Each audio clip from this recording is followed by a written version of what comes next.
Programa. Hasta las 6 de la tarde vamos a estar acá con Lautaro y recibiendo al invitado del día de hoy, al segundo. Estuvimos hace un rato con Roberto, un ex combatiente de Malvinas que nos comentó, bueno, sus vivencias y recordando un poco lo que va a ser el día de mañana, 2 de abril, Día de los Caídos. Pero ahora estamos con Pablo Mainer. ¿Cómo estás, Pablo? ¿Qué tal? Buenas tardes. ¿Qué tal?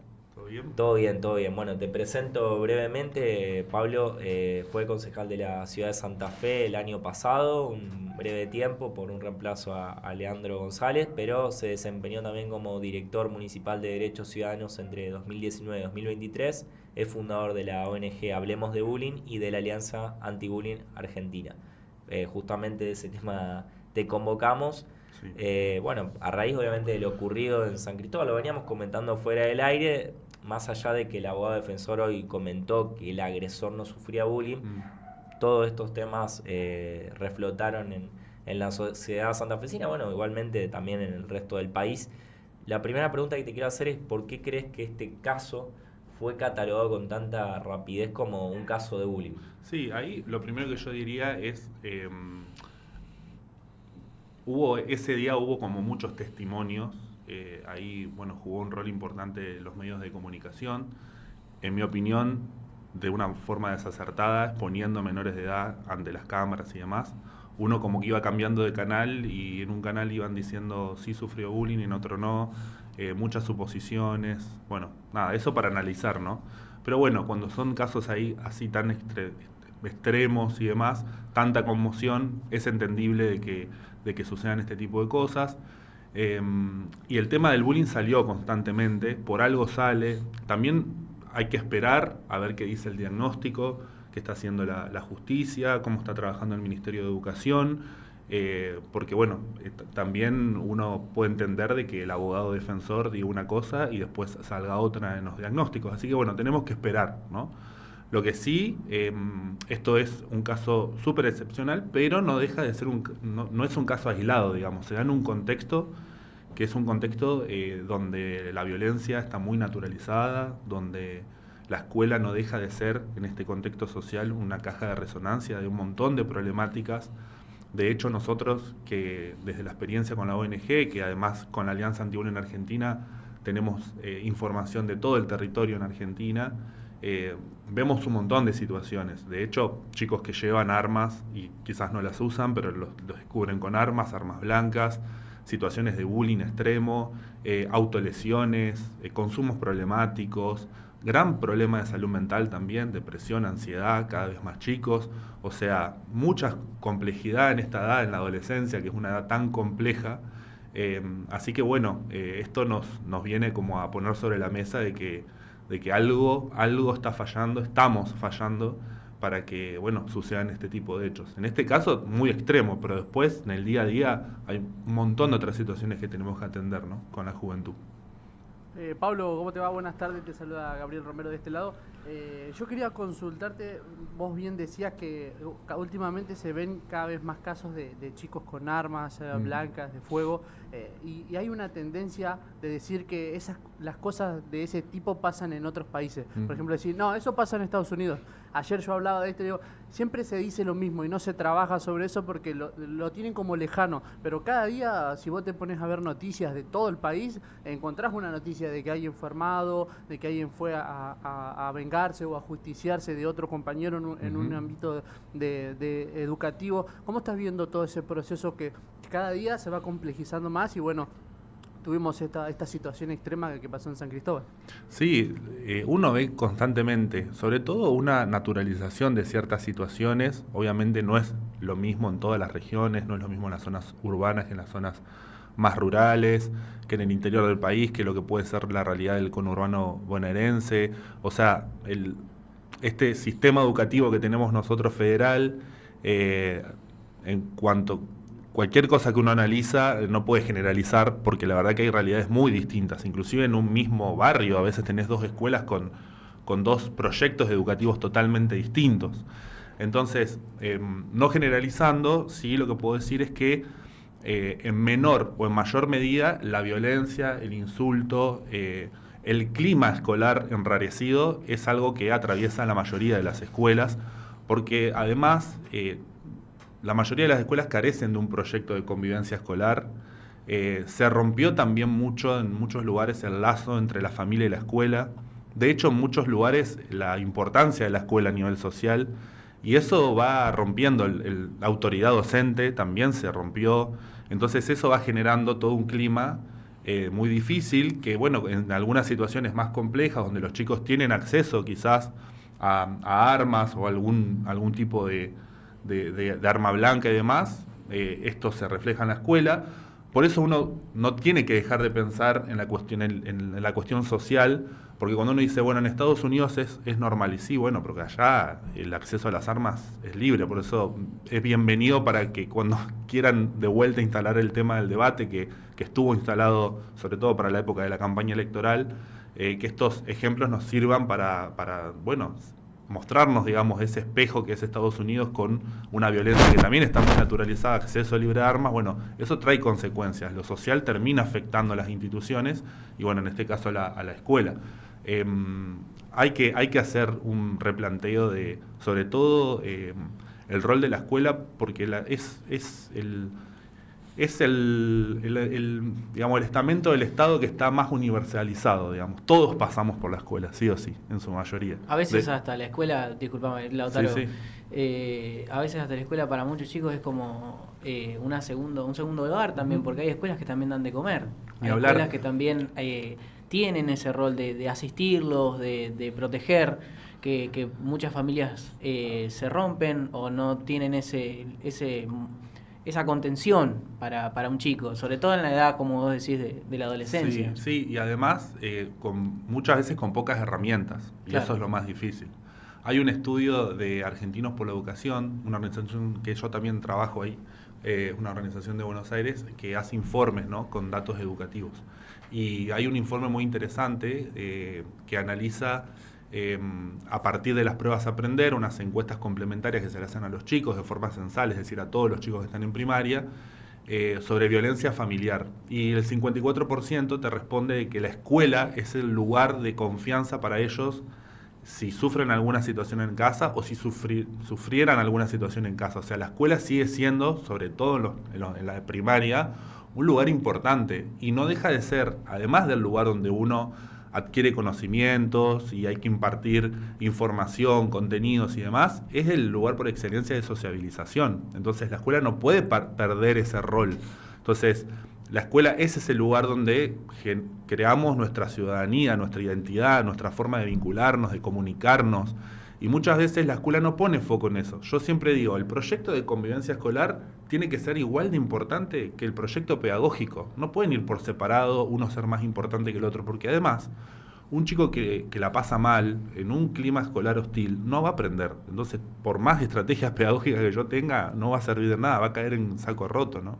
O a lo mejor están pensando en que no pudieron comer, o están pensando en que... Digo, porque también hay lugares que se encargan, lugares, asociaciones, ya sea, o merenderos, Uh-huh. que piensan en estos chicos que justamente no tienen a dónde ir, en una situación delicada en la familia, ellos actúan, como dije antes, en un lugar de contención. Entonces, pero sí es verdad que es muy difícil la comunicación, que es lo que tanto hace falta, siento yo, en ese ámbito de parte de ellos, cómo comunicar lo que me sucede, lo que pasa en mi interior, es difícil. Y ¿sabés qué? Uno lo que ve a veces que a ver, en política pública no hay recursos para todo, uno tiene que tomar decisiones, tiene que haber prioridades, y a veces uno ve que en las escuelas donde hay una situación social muy compleja o están en contextos muy difíciles, ve la estructura de esas escuelas y son las mismas estructuras que las escuelas del centro. Claro. Y vos en esas escuelas tenés que poner más recursos, tenés que poner otro tipo también de profesionales, o sea, tenés que reforzar. Hay experiencias muy, muy buenas, hay algunas en Argentina, pero hay experiencias más así macro a nivel nacional, en Colombia, en algunos estados de Brasil, donde se pusieron todos los recursos en esas escuelas más calientes y los cambios en poco tiempo se ven, porque las escuelas no dejan de ser un agente de cambio más allá del contexto que tengan los chicos, ¿no? Además, obviamente, el contexto socioeconómico es, y lo dicen los estudios, es el que más influye en el rendimiento escolar. Pero después, Hay también un estudio de Argentinos por la Educación que analiza justamente qué pasa con aquellas escuelas que están en un contexto difícil, donde los resultados escolares deberían ser de una forma esperada, quizás malos o regulares, pero inclusive les va bien. Entonces se analiza qué pasa en esas escuelas. Y en escuelas privadas no, es distinto el ranking, digamos, pero en las escuelas públicas, en primer lugar, lo que es bueno en esas escuelas es el clima escolar, sale como primero, ¿sí? Escuelas donde el docente es cercano, donde hay aulas más chicas, donde se trabajan todas estas cuestiones, habilidades emocionales, sociales. Después, por ejemplo, otro factor que influye mucho es el proyecto pedagógico a largo plazo, es decir, se analiza el directivo, hace cuánto tiempo que está y hace cuánto tiempo se está instalando el mismo proyecto y el mismo equipo en esas escuelas, por ejemplo. Otro factor que influye es la capacitación de los docentes, es decir, este liderazgo docente. Entonces, es muy interesante ese estudio porque nos permite ver como perlitas perdidas. Entonces eso nos da indicadores de qué es lo que deberíamos reforzar en aquellas escuelas que están en esos contextos, pero que todavía no pueden mejorar sus resultados. ¿Se encontró algún dato o algún factor común con respecto a eso? O sea, ya que se hicieron tantos estudios, ¿hay un lugar común, una conclusión actual de por qué está pasando este tipo de problemáticas en las escuelas, de por qué el bullying viene creciendo o sí, viene... en realidad no es que viene creciendo, lo que ha pasado es que se complejizó, ¿no? Claro. El bullying existió siempre, es parte de dinámicas de cómo nos vinculamos y cómo resolvemos conflictos. Obviamente que lo que sucede ahora es que con las pantallas, con las redes sociales, se viene a complejizar mucho más. Estamos en una sociedad también más rota, más compleja, y eso se termina reflejando en la escuela. Quizás antes se negaba más, no se contaba, estaba más normalizado, pero el bullying existió siempre. Lo que sucede ahora es que también se habla más del tema, entonces hay como esta sensación. Pero después... sí, lo que sucede es como las escuelas están teniendo, sobre todo en algunas regiones, como climas más complejos, ¿sí? Porque la sociedad está más compleja y la escuela no deja de ser un espejo de eso, ¿sí? Se comentó mucho estos días y se viene hablando bastante la opinión generalizada, no sé si será verdad o no, pero de que los maestros han perdido y los profesores han perdido autoridad dentro del aula. ¿Qué tanto tiene que ver, o sea, obviamente con el bullying, pero hasta dónde puede hacer algo una autoridad escolar con el avance del ciberbullying, como estabas mencionando? Porque claramente uno lo puede frenar dentro del aula, pero si después salimos de la escuela y a un alumno le están haciendo bullying, ¿hasta dónde llega la autoridad escolar? ¿Qué herramientas puede tener un profesor para eso? Está buena la pregunta. Yo ahí quiero decir dos cosas. Una, primero identificar bien qué es el bullying, porque muchas veces se confunde y se le dice bullying a cualquier tipo de conflicto. El bullying es un hecho de violencia que es sostenido en el tiempo, si esto es importante, donde hay una intención de generar daño al otro y hay como una disparidad de poder. No es que uno es más poderoso que el otro, sino que uno se identifica más poderoso que el otro y se genera toda una dinámica y un contexto donde además aquel que agrede o aquel grupo que agrede se valida de esa agresión. Entonces el rol de los espectadores, que a veces pueden ser espectadores pasivos, es decir, observan, miran, y no, otros pueden ser participantes o reforzadores de esa dinámica. También la característica que es muy silencioso, porque justamente los chicos lo hacen en momentos donde el adulto no está o no está tan presente, ¿sí? Hay estadísticas que muestran que en un primer lugar sale que el bullying se hace cuando el profesor no está en el aula o en el recreo donde sabemos que el adulto se retira o en los baños o en la salida de la escuela. Entonces, primero identificar, el bullying no es lo más común porque es la escalada más arriba de la violencia. Sí, lo que hay es mala resolución de conflictos, ¿sí? El insulto, la burla, y eso es como muy común en las escuelas. Que eso, si no se resuelve y no se trabaja, puede escalar en bullying. Eso quiero aclararlo, ¿no? Identificar bien el fenómeno. Y después está bueno lo que vos preguntás, porque también los estudios demuestran, y nosotros lo comprobamos en territorio cuando trabajamos en las escuelas, es que es muy difícil que haya un caso de ciberbullying que nazca digamos, en el espacio digital. Arriba del 86% Hay un estudio que se hizo en Chile, en Argentina nos da más o menos el mismo número. Arriba del 86% de los casos de ciberbullying tienen un inicio en la presencialidad, ¿sí? Y aquellos que no, es porque seguramente están hechos desde el anonimato, entonces es muy difícil analizar. Pero entonces, ¿qué te digo con esto? Porque estas frases de, bueno, pasó en las redes, yo no puedo hacer nada, no pasó en la escuela, pasó en Instagram. No, porque eso que está sucediendo ahí en realidad es una herramienta más que los chicos usan, una vía más para seguir generando el bullying que están haciendo de manera presencial. Entonces tenemos un montón para hacer, hay que resolver ese conflicto.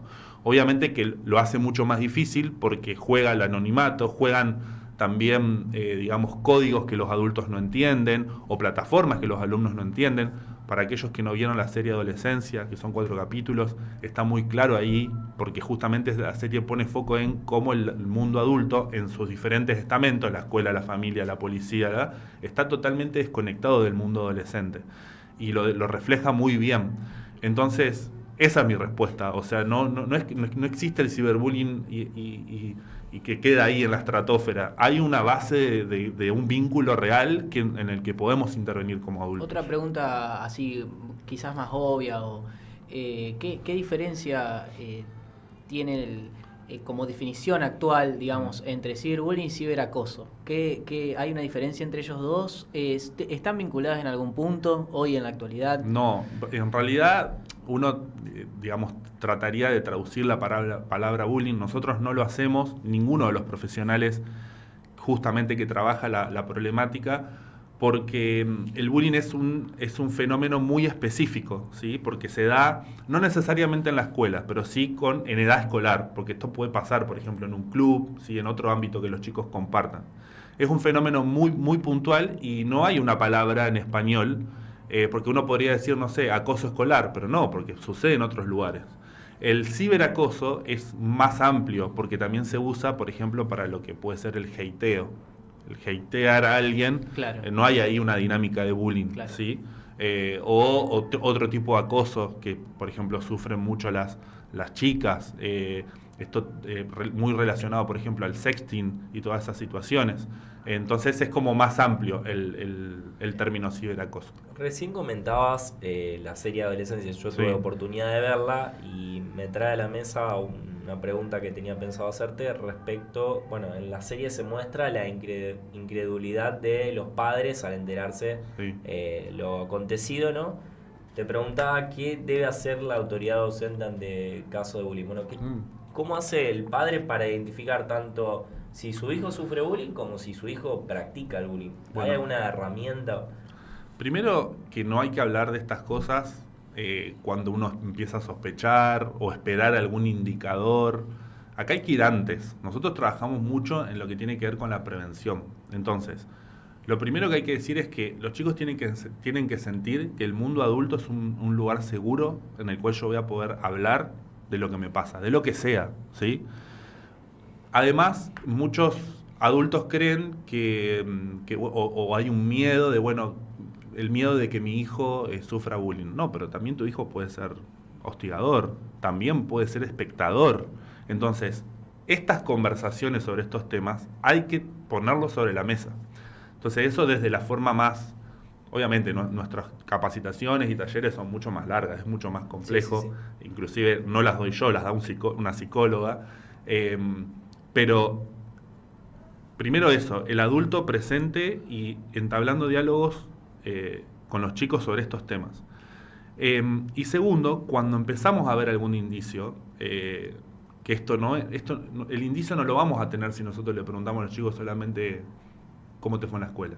Es una pregunta muy cerrada, bien, te van a decir. Es una pregunta antigua, ya viene de hace... Entonces tenés que preguntar otras cosas. Che, contame de 2 cosas buenas que te pasaron hoy. Contame 2 cosas malas. ¿Quiénes son tus amigos? ¿Hubo un cumpleaños? ¿Te invitaron? O sea, hay otras formas de generar diálogo. Eso primero. Y segundo, después hay algunos indicios, ya hablando de algún chico que esté sufriendo alguna situación, empiezan a perder interés por las cosas que les gustaban, sobre todo la sociabilización. Entonces ya no quieren salir tanto a la plaza, ya no quieren ir a la casa de la abuela, empiezan como cualquiera de nosotros, un adulto que sufre ansiedad, una situación de ansiedad, que nos retraemos, bueno, a los chicos les pasa lo mismo. Se les empieza a afectar el sueño, comen de más, comen de menos, empiezan a bajar el rendimiento escolar. Hay algunas señales. Y después otra cuestión importante en la dinámica del aula es el bullying por exclusión, que es el más común, que es ese chico que no se integra, que habla y se callan, que no sale al recreo, que está totalmente naturalizado, ¿sí? Es el raro, ¿no? Entonces, ese bullying a veces es el bullying inicial. Nosotros siempre hablamos como de un bullying con un termómetro. Muchas veces inicia así, con ese chico excluido. Después viene como la confusión, donde ese chico dice, bueno, creo que puede ser que me merezco esto. Claro, soy gordito, ¿cómo no me van a...? Como que empieza a normalizar, ¿no? Después viene la parte de la evitación, donde justamente él se empieza a retraer, claro. Y después la peor parte, que es como la más grave, cuando esto se sostiene, que es la indefensión, que es esa sensación de yo no voy a poder salir de acá. No hay ningún adulto que me esté mirando, no hay ningún adulto que si yo le digo me va a ayudar, no quiero sumarle un problema a mamá y a papá, no, si les digo van a hacer más lío. Mis compañeros, nadie me mira, nadie me pregunta. A veces incluso están amenazados. Amenazados, totalmente. Entonces, ese es el estadio peor porque además genera mucha ansiedad y afecta mucho a la salud mental. Me fui por las ramas, pero acá cuando se identifica un caso, los docentes lo que tienen que hacer es armar equipo con la familia y con los directivos. Nosotros a veces vemos cuando sale un caso que la mayoría de las veces los casos nos enteramos cuando ya es tarde, porque es un emergente. ¿Viste? Yo les contaba al principio, hay una característica que es que el bullying es muy silencioso por mucho tiempo para el mundo adulto. Entonces muchas veces nos enteramos cuando ya escaló. Entonces empezamos a correr para todos lados, a apagar incendios, empezamos a echar culpas. Fue culpa de la docente, fue culpa de la familia del hostigador, fue culpa de la directora, empezamos a echar culpas. Y ahí le estamos errando porque estamos complejizando mucho más la situación. Muchas veces los docentes se exponen a los chicos, sientan al hostigador y al hostigado a que resuelvan entre ellos. O sea, la mediación está contraindicada para el bullying. Sí está bueno para otro tipo de problemática, claro, pero no para el bullying. Si vos mencionabas que hay implícitamente, no utilizaste la palabra líder, pero una diferencia de poder. Una diferencia de poder entre reforzás ambos. Eso. Claro, reforzás eso y lo exponés más a quien tiene el poder, probablemente le haga más totalmente bullying. Y también ese chico que sufre bullying, la próxima vez va a dudar tal vez en decir, che, me están haciendo bullying si la solución es exponerme ante quienes... Bueno, pero vos mirá naturalmente cómo te das cuenta que no, y hasta el 2010 había programas de la municipalidad o de la provincia que pregonaban la mediación escolar como para solucionar el bullying. Claro. Después, obviamente, con organizaciones como las nuestras o investigaciones ya más desarrolladas que estamos diciendo, che, no, la mediación no va a resolver este problema, ya no se hace o queda en algunas instituciones.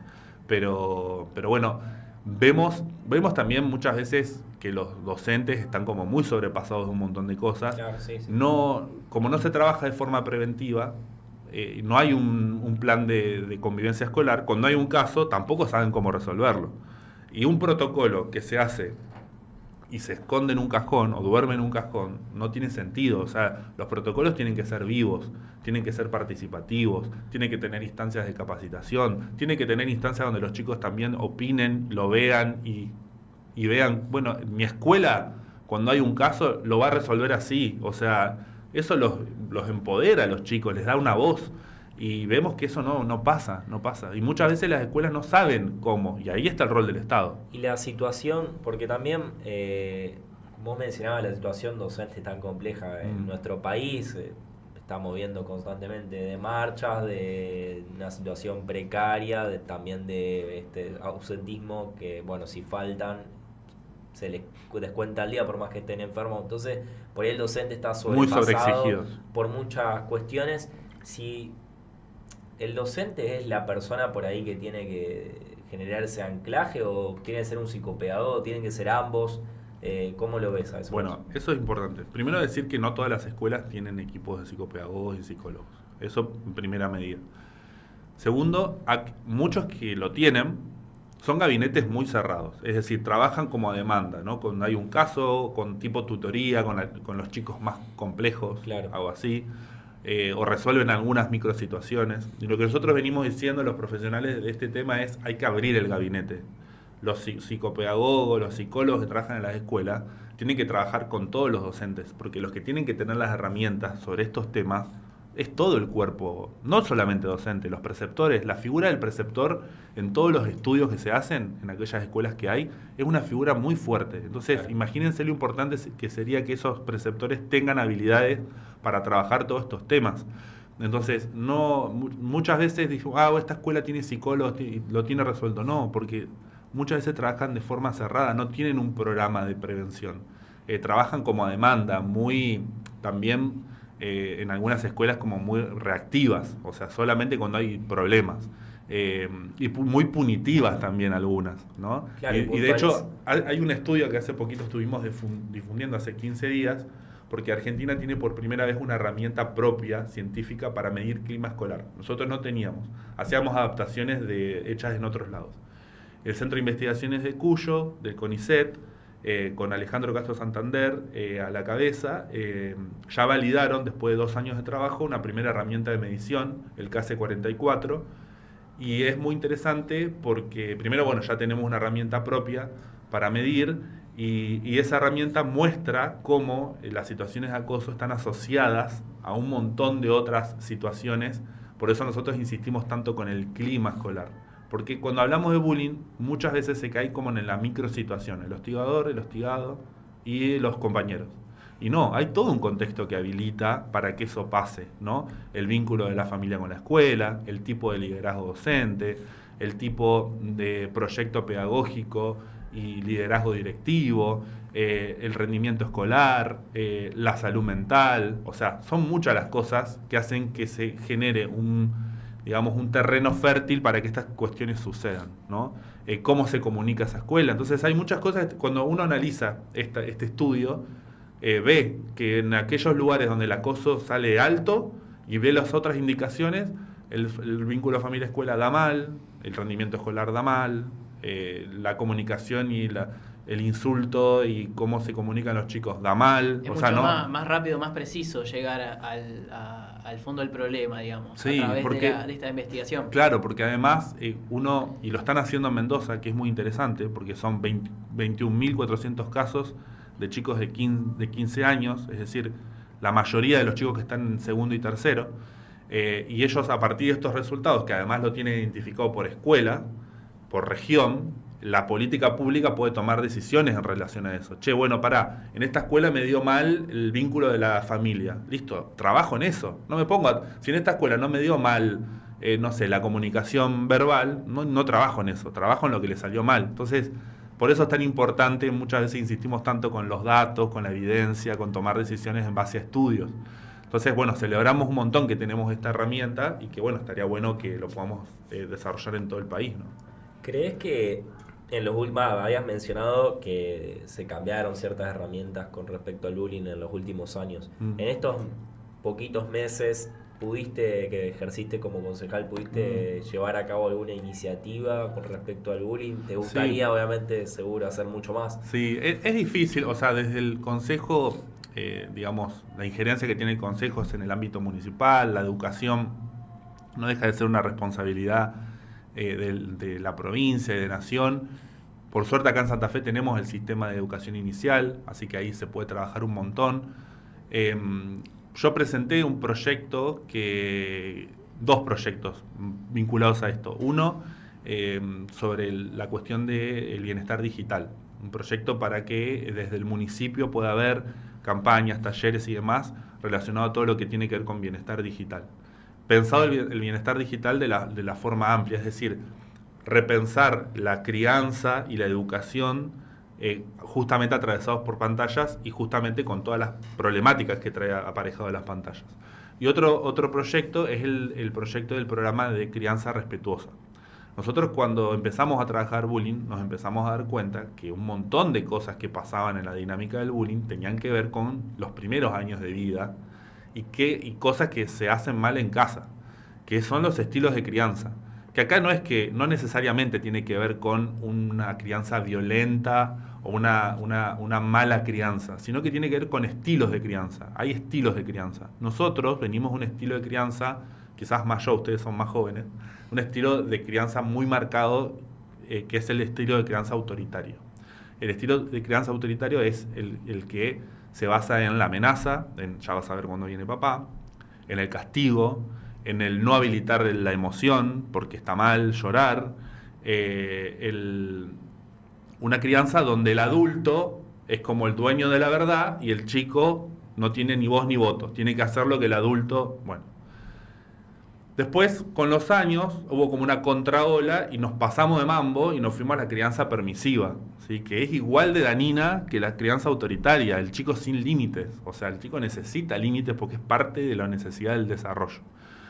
Y bueno, esta nueva ola que es llamada crianza respetuosa, que muchas veces se confunde con la crianza permisiva, es justamente la crianza, como para resumirlo, es límites con amor, es la palabra del niño vale, entender de que un berrinche tiene un motivo, ¿sí? Que no, es entender las necesidades del chico según la edad, ¿sí?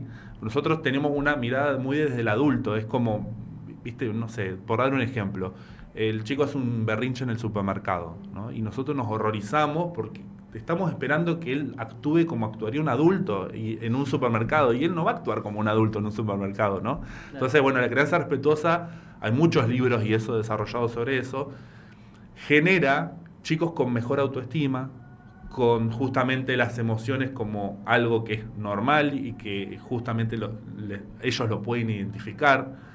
Son chicos con mejor empatía, entonces tienen un mejor registro del otro. Entonces, cuando nosotros empezamos a ver que la crianza respetuosa influye en todas estas cosas, obviamente que puede pasar igual. Pero es muy difícil que un chico que venga de este estilo de crianza, después en la escuela, su forma de vincularse o de comunicarse sea a través del golpe o a través de la amenaza, o como pasa en el hostigador, que es un chico que la está pasando mal o está viviendo alguna crisis y necesita de la violencia para poder expresar lo que le pasa. Entonces, por eso nosotros trabajamos tanto en lo que tiene que ver con la crianza y con el rol de las familias. ¿Alguna pregunta más, Lauti? No. Gaby, bueno, la verdad, muy buena la entrevista. Gracias. Muchas gracias por la visita. La verdad estaría bueno continuar, pero bueno, ya el programa está a punto de finalizar. Terminando. Bueno, cuando quieran podemos charlar un día, si quieren, del tema de pantallas, bienestar digital. Sí. ¿Hay alguna página web, sitio web para enterarse más? Sí, tenemos un Instagram, subimos todo ahí, nos encuentran como Hablemos de Bullying. Perfecto. Así que, bueno, cualquier cosa ahí también está bueno porque hay herramientas, hay información. Nosotros desarrollamos muchas guías. Porque, ¿qué nos pasa? Las ONG no tenemos tanta estructura para atender a toda la demanda. Entonces vamos haciendo guías para los docentes, guías para las familias que ayudan, por lo menos, para que tengan justamente una guía para abordar el tema.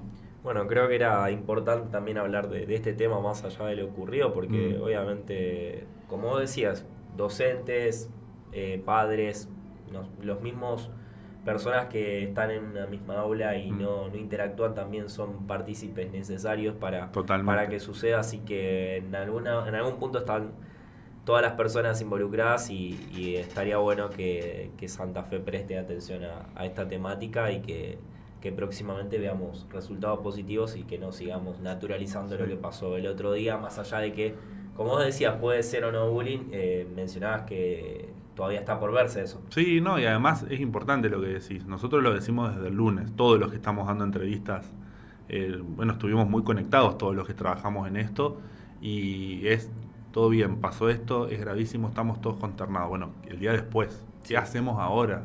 Claro. Que esto sirva para repensar un poco la escuela, repensar lo que tenemos que hacer ahí adentro. Eso es muy importante. No hay que esperar a que el problema no tenga resolución para justamente hacer algo con ello. Bueno, Pablo, muchísimas gracias por tu visita, y también ya damos cierra el programa el día miércoles, que fue bastante cargadito, Lauti, Sí, no sí. sé qué decís vos. Hablamos de todo un poco, de Malvinas, Sí, de de fútbol, de fútbol, política y también de Y ahora nos de vamos bullying. con un poco de conciencia. Y Esperemos es- que así sea. Sí, sí, yo me voy con muchos datos un poco alentadores, un poco también para entender mejor la realidad de las escuelas, porque obviamente pasan los años y uno piensa que es exactamente igual que antes, que cuando estábamos en la escuela. Ya han pasado varios años de que terminé la secundaria en mi caso, entonces las dinámicas van cambiando y bueno, hoy no soy padre, pero el día de mañana seguramente todas estas herramientas hay que tenerlas en cuenta para una buena crianza, ¿no?